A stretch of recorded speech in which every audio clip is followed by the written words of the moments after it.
That's what Okay, gives Scott, everybody Scott hope. will do that. That's Yeah. easy for Scott. We got a great team, sir. Yeah. That's good.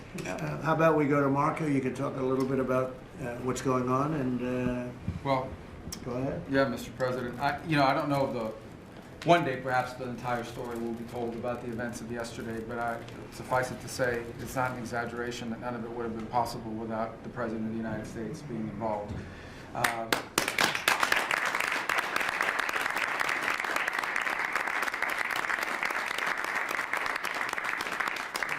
It really began with your trip to the Middle East, where these relationships were forged with partners in the region, personal relationships, close relationships that created the foundation where all of this was possible.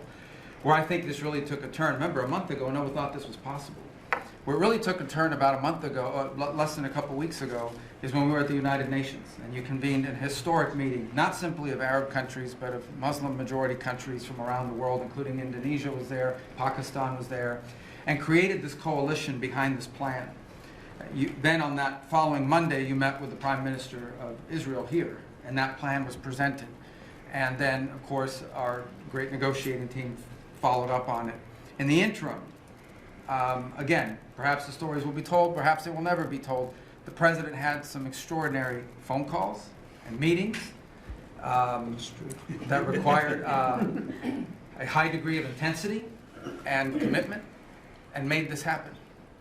And I think what's important to understand is that yesterday what happened was really a human story. There's a geopolitical aspect to it, there's no doubt about it. It creates the conditions for Gaza to one day be a normal place again, and people to have a better life, and Israelis to be safe.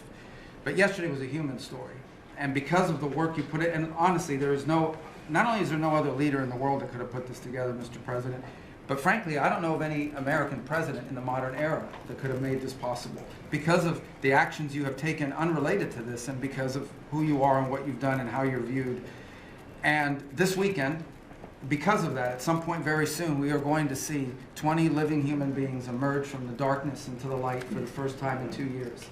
And that is because not only were you used the credibility and the power and the prestige of this office and the relationships you created, and you committed yourself to making it happen. And I think it will go down as a historic moment in the history of our country, and something our country should be very proud of, that we have a president that's committed to not just peace, but to the human aspect of reuniting these families. My last point on this is just a couple of days ago, Secretary Lutnick hosted us all, many of us, at the Kennedy Center.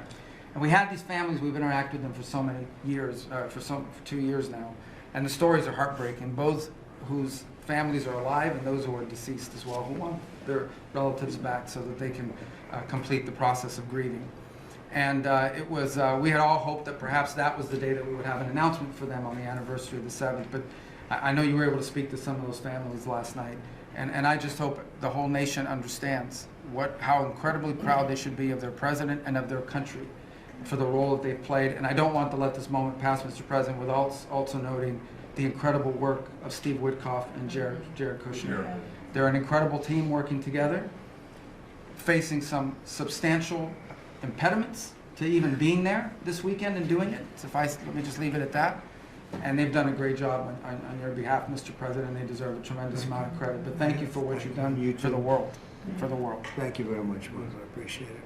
I think because we have a very busy day with all that's going on, what we'll do is maybe just a few of you raise your hand if you'd like to say something. Don't talk too long,